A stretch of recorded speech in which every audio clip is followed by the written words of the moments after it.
what was it? I think it was Halloween.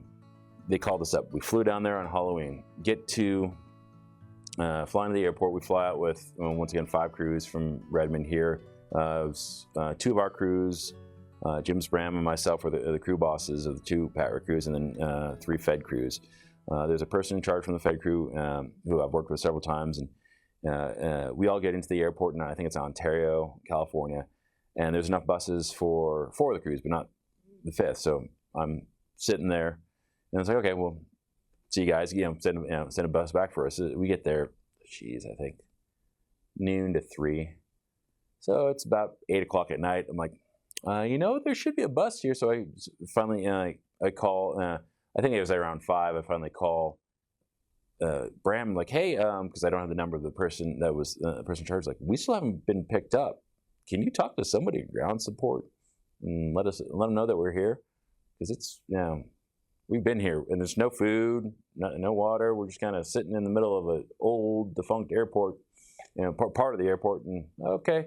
So like I said, the bus gets there around 8, and this was the start. And so this was one of the other fires that we had great community support.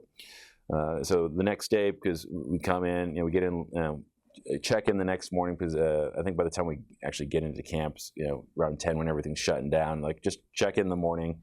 We check in, like, well, we don't have we think we're going to throw you up on this one division, but they're going to helicopter you in, but we haven't heard, so just stage here in camp until we find out. And so we're sitting down there.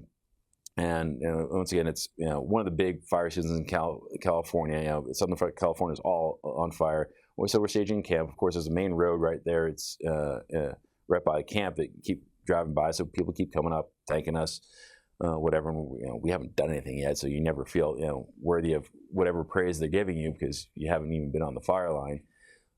But they had Starbucks in camp. They had, once again, chiropractors and masseuses, which was just nuts. For us to think about.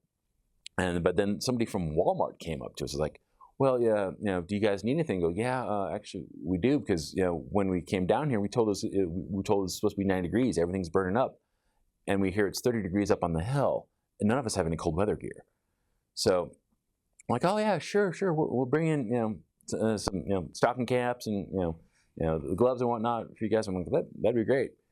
So we never get dispatched out to the fire that day for flying out. Like so the next day we ended up they finally send us out on the hill, and it's literally 30 degrees on the hill, and none of us so all that stuff from Walmart gets in the next day. By the time we get back, it's all gone.